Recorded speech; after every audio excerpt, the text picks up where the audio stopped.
नमस्कार, मी भरत मुकुंद तामनकर. भारत भ्रमंती चॅनलमध्ये आपले सर्वांचे स्वागत आहे. आज आपल्याबरोबर उपस्थित आहेत सौ ज्योती प्रल्हाद पाटील, ज्या कोल्हापूर येथे राहतात आणि त्या कॉलेजमध्ये प्रोफेसर आहेत. त्यांना स्वामी समर्थांचा एक अनुभव आलेला आहे. नेपाळला ट्रिपला गेलेले असताना त्या आपल्याला आज सांगणार आहेत. तर त्यांच्याकडनं आपण स्वामी समर्थांचा त्यांचा अनुभव ऐकूया. तर ताई, तुमचं स्वागत आहे भारत भ्रमंती चॅनलवर. नमस्कार. नमस्कार. श्री स्वामी नमस्कार समर्थ. सर. हां. श्री स्वामी समर्थ. तर तुम्हाला जो आज अनुभव माझ्या- आला आहे, तुम्हाला जो स्वामींचा बरं. अनुभव आला आहे, तो तुम्ही प्रेक्षकांना सांगावा अशी मी तुम्हाला विनंती करतो.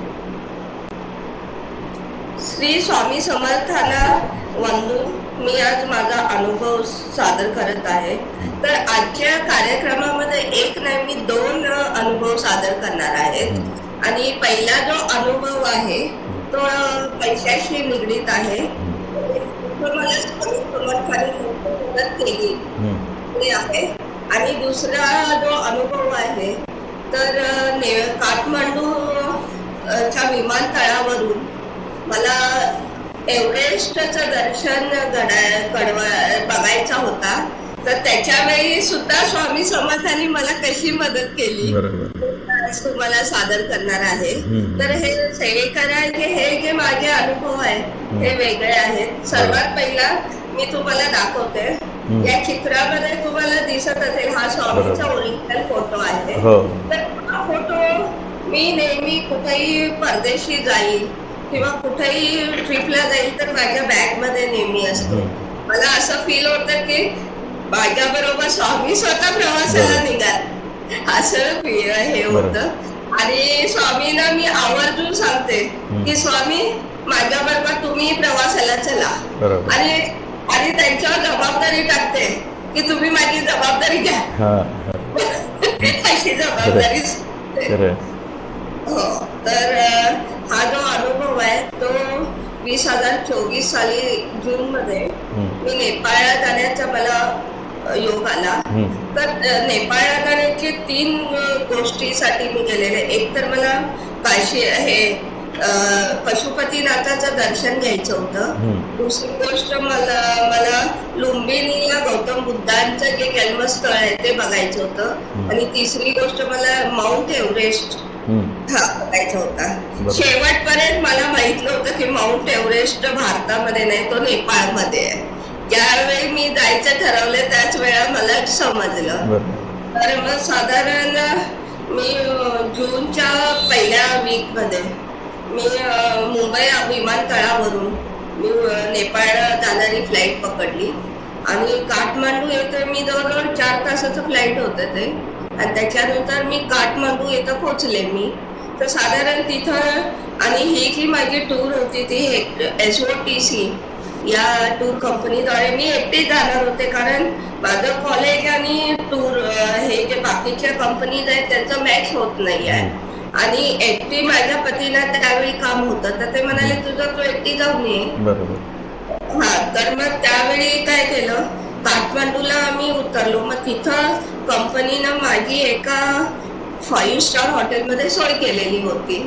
मग पहिले 1-2 दिवस विश्रांती घेतली. आणि याचं पशुपतीनाथाचं बघितलं तर इतकी गर्दी होती.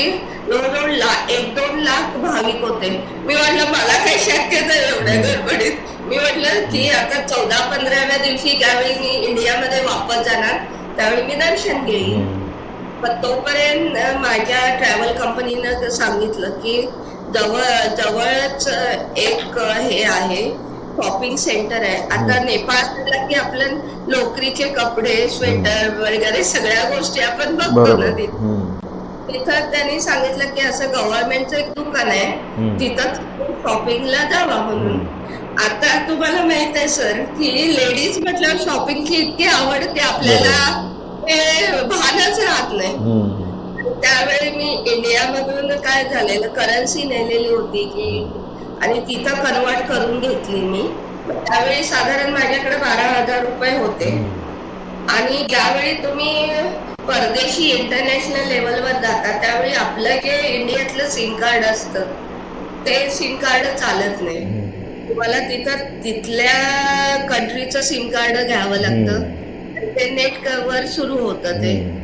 तर त्यानुसार मी माझ्या ड्रायव्हरनं मला तिकडचं एक नेपाळमध्ये चालणारं सिम कार्ड दिला नंबरवालं. तर आता दुसरी गोष्ट होती की माझ्या एवढं लक्षात आलं नव्हतं की मला वाटलं की आता माझं SBIचं ATM आहे ते सगळ्या जगामध्ये चालेल म्हणून. आणि तिथं मी विचार केला की नेपाळ आणि इंडियामध्ये काय फरक नाही आहे, तिथं पण SBI आहे तर ते ATM तिथं चालेल म्हणून. मी काय म्हणजे पण याच्यामध्ये एक सेवेकऱ्यांना सांगू इच्छिते, त्यावेळी तुम्ही इंटरनॅशनल लेवलवर तुमचं ATM यूज करणार आहे कुठल्याही बँकेचं, त्यावेळी त्या बँकेला तुम्ही सांगावं लागतं की अशा अशा कंट्रीमध्ये मी जाणार आहे आणि त्यांच्याकडून ते अप्रूव्ह करून घ्यावं लागतं. काय अनेबल डिसेबल त्यांचं काय होतं ते मला माहित नव्हतं. मी डायरेक्ट गेले आणि त्यांनी त्या दिवशी दुसऱ्या दिवशी त्यांनी मला शॉपिंगला नेलं. तिथं इतके सुंदर स्वेटर आणि शाली होत्या. शॉपिंग केलं आणि 12,000 जे होते ते सगळे संपून गेले पैसे. आता प्रश्न आला की तिथं काय होतं, ज्यावेळी तुम्ही राहता वगैरे तर जेवण खाण वगैरे सगळ्या गोष्टीचं तुम्हाला पाहिजे ते आपल्याला द्यावं लागतं. मग ते शॉपिंग मी मस्तीमध्ये ते शॉपिंग केलं सगळं. स्वेटर म्हणजे पतीला शाल घेतली, आई वडिलांना शाल स्वेटर सगळं घेतलं. म्हणजे साधारण 12,000 रुपयाची शॉपिंग केलं आणि पैसे दिले मी ते.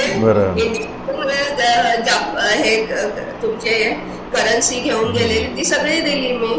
आता माझ्याजवळ काय उरलं नाही, एकही पैसा उरला नाही. मग आता ज्यावेळी काय उरत नाही त्यावेळी आपल्याला काय वाटतं, लगेच मी धाव घेतली स्वामींकडे, स्वामी मला वाचवा आता. बरं आता त्यावेळी काय आहे, बरं आपण 5 स्टार हॉटेलमध्ये 5 स्टार हॉटेलमध्ये राहतोय आणि आपण जर सांगितलं माझ्याकडे करन्सी म्हटलं ते मला धक्का देऊन बाहेर काढतील मला. मग अशा वेळी आतून मी म्हटलं स्वामी प्लीज आता तुमच्या हातात सगळी गोष्ट आहे, तुम्ही मला मदत करा.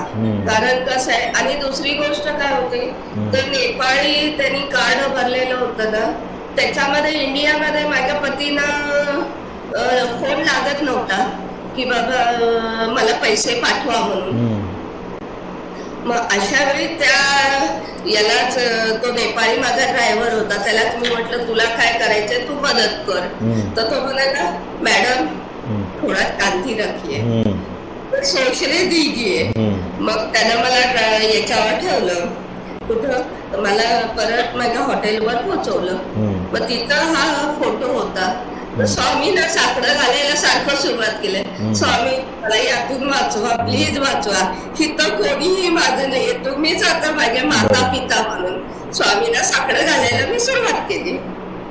मग रात्री साधारण 10 वाजता मला माझ्या ड्रायव्हरचा फोन आला की मॅडम आपका प्रॉब्लेम सॉल्व हो गया.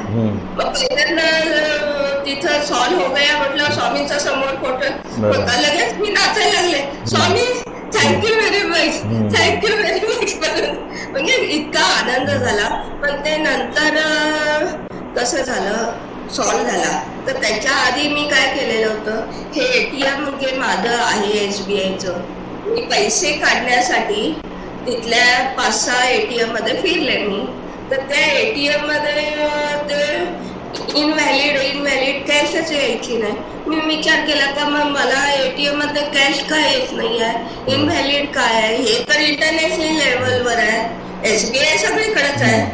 पण त्यावेळी त्या ड्रायव्हरनं, माझा जो ड्रायव्हर होता नेपाळी, त्यानं बघितलं DGA मॅडम नेपाळ, तर त्या ATM वर लिहिलेलं होतं मागच्या साईडला, दिस ATM is valid all over the world accept Nepal. हे लक्षातच नव्हतं शिवाय ते सगळ्या जगामध्ये व्हॅलिड होतं. आणि त्या नेपाळी ड्रायव्हरनं मला काय सांगितलं की मॅडम आपको जब बाहर का जाना होता है करेंसी, पहले आपको SBI बैंक को बताना पड़ता है और फिर आपको उनसे इजाजत देनी होती है, then only it will be valid. आता हे आलं, हे काय माहीतच नाही ना, पदानिसं काहीच माहित नाही आपल्याला. ठीक आहे म्हटलं. मग म्हटलं आता एकच गोष्ट करायची, डोकं शांत ठेवायचं. त्यालाच म्हटलं बघा तू मुझे क्या करने का है अभी. तर त्यानं सांगितलं की मैं एक काम करता हूँ. पण त्याचा जो एजंट होता म्हणजे त्याचा मालक तो इंडियामध्ये होता.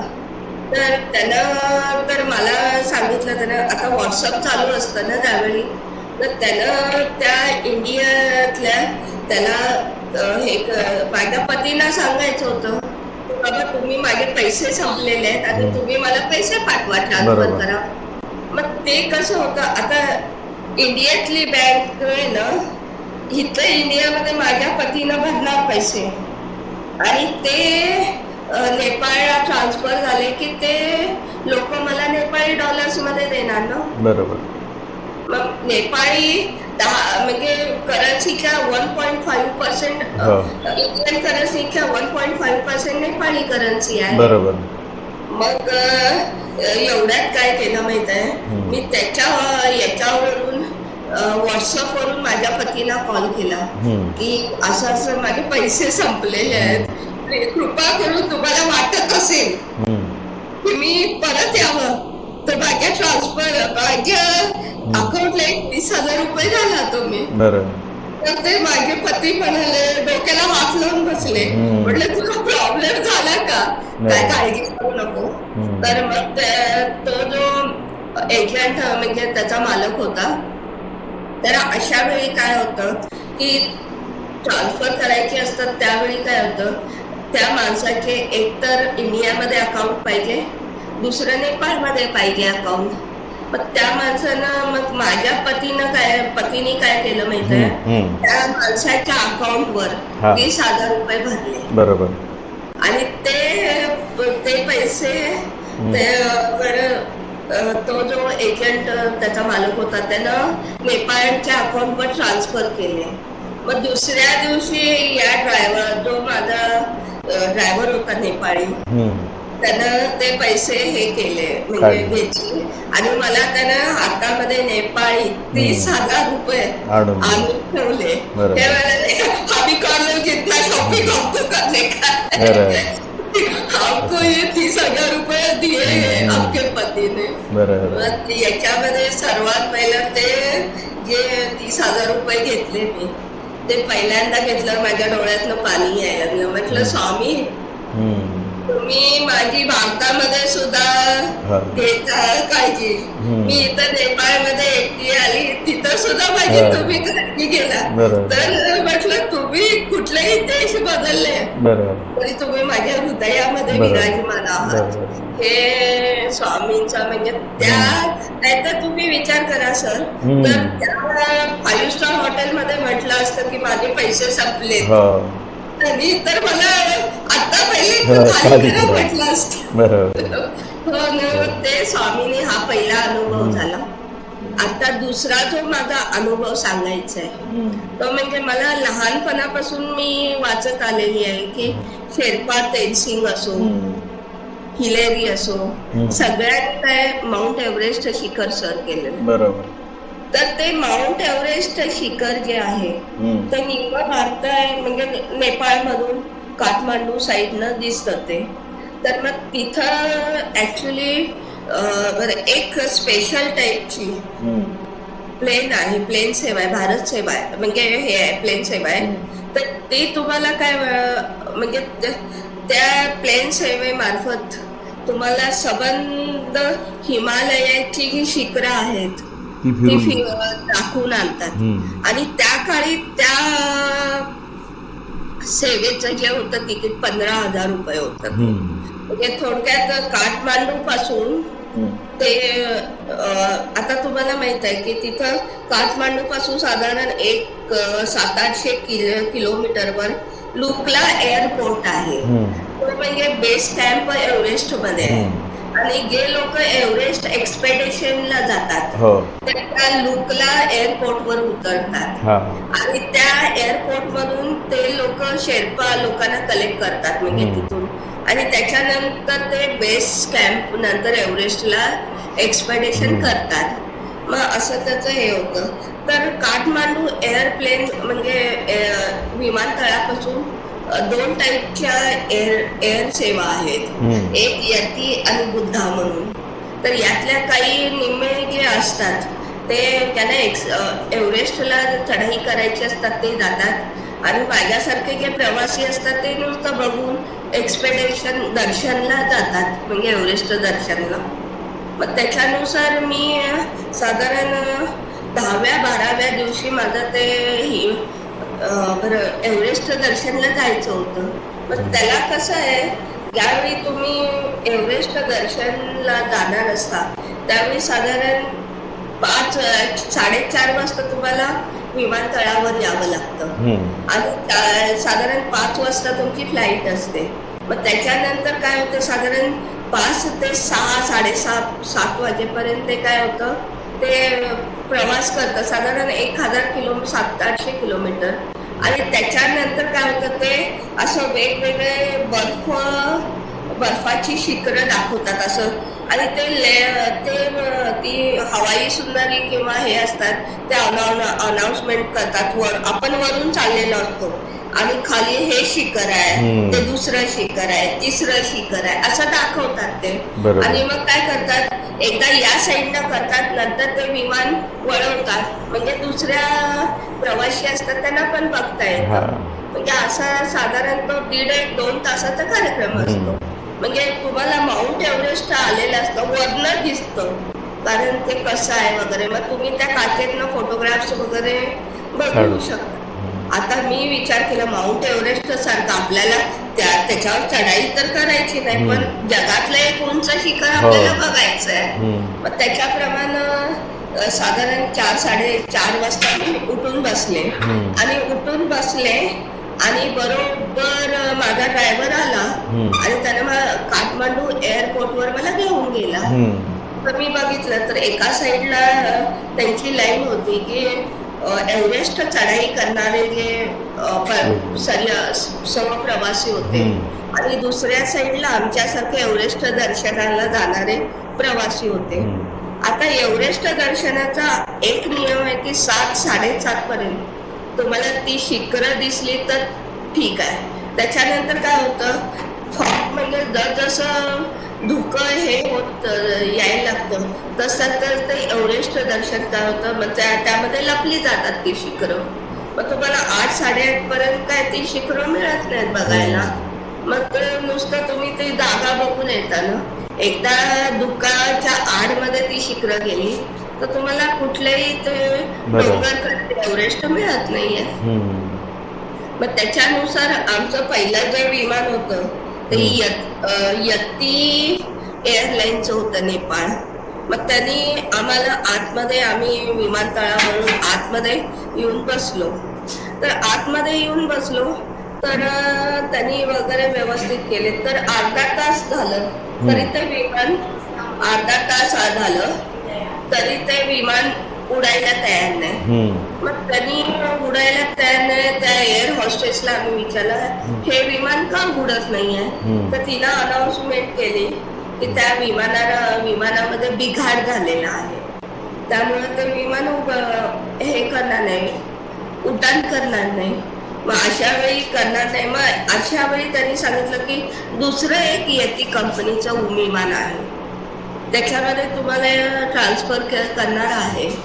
मग त्यांनी काय केलं, आम्हाला उतरवलं परत. या सगळ्या कार्यक्रमामध्ये 5:30-6 पर्यंत गेलेले होते.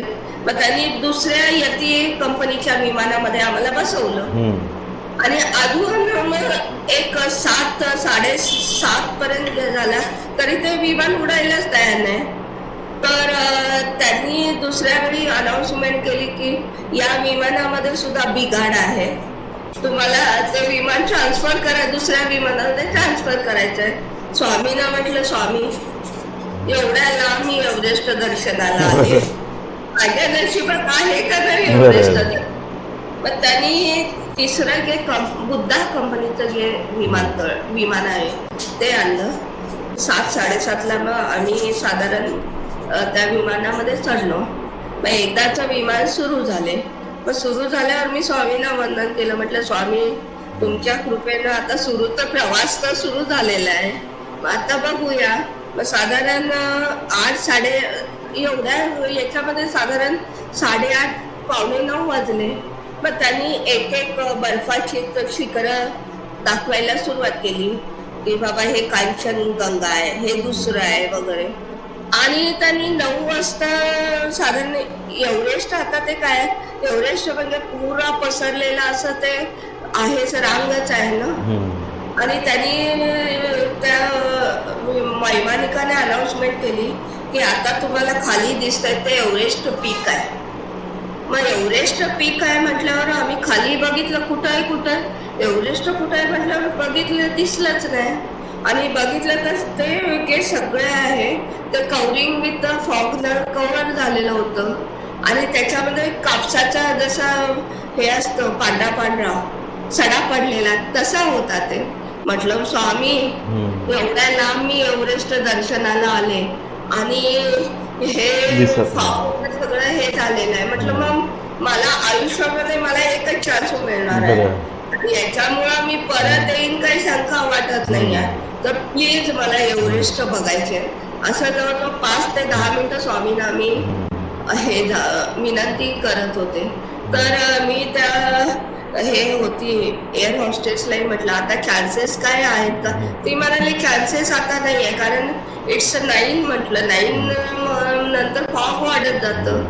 आणि मी जरा थोडंसं हिरमुसलेले तोंड करून बसलेले की बाबा आता एव्हरेस्ट बघायला मिळणार नाही की अति उंच शिखर आहे. मग एवढ्यात एका बाजूनं गंगा आला की फॉग मेल्टेड, म्हणजे फॉग आहे ते वितळून जायला लागले म्हणून. आणि फॉग वितळून गेलं 5 मिनिटात आणि ब्युटिफुल सुंदर मला एव्हरेस्ट दर्शन.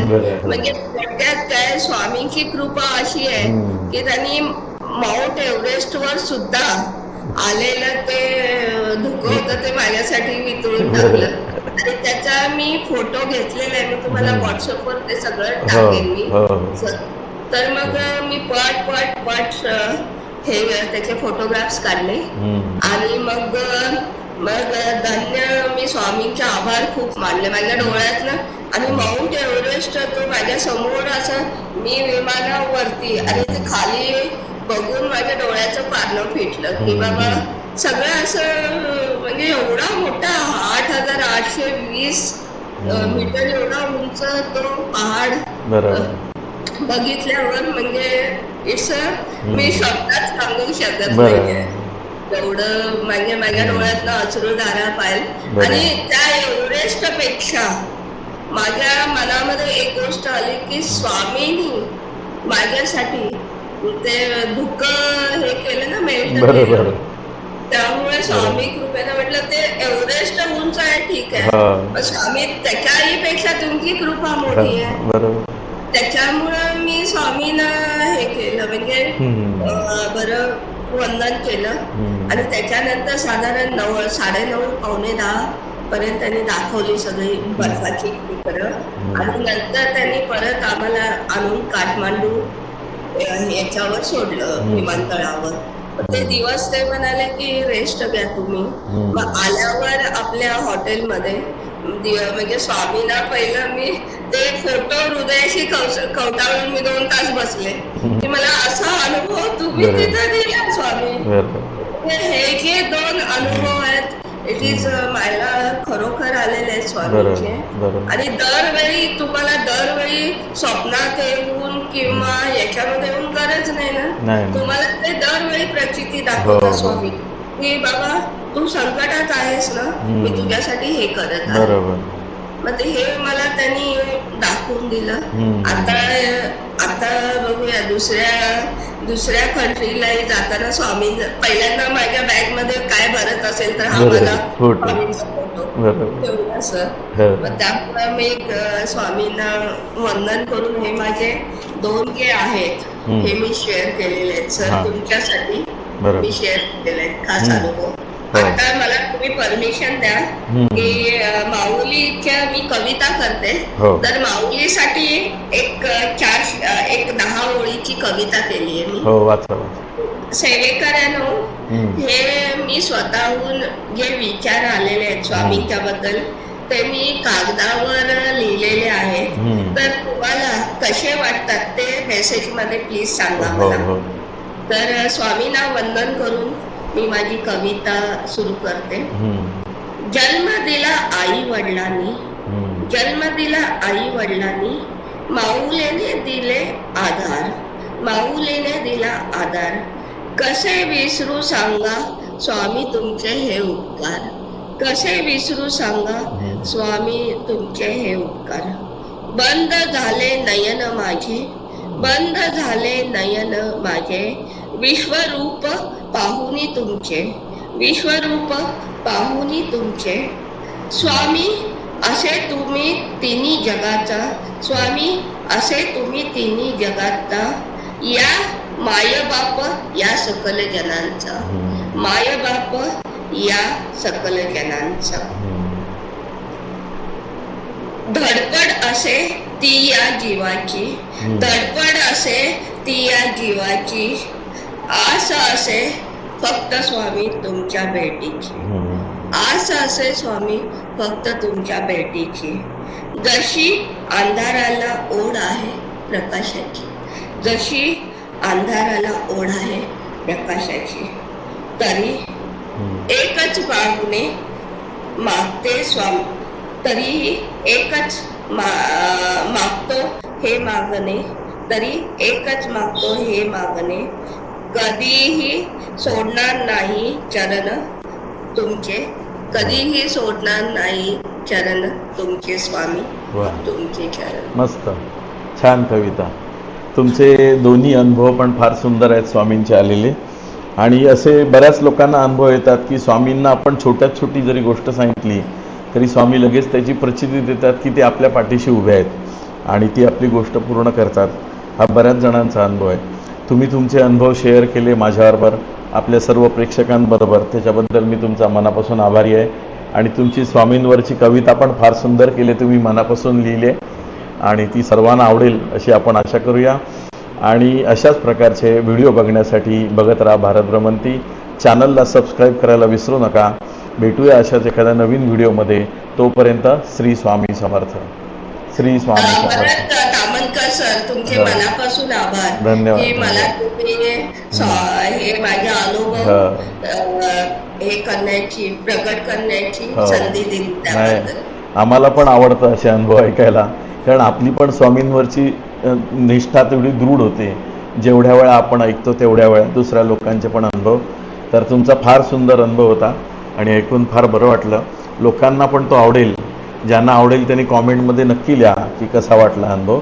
आणि मी तुम्हाला सर्व सेवेकऱ्यांनाही मी विनंती करते की सरांचा जो चॅनल आहे त्याला भरभरून सबस्क्राईब.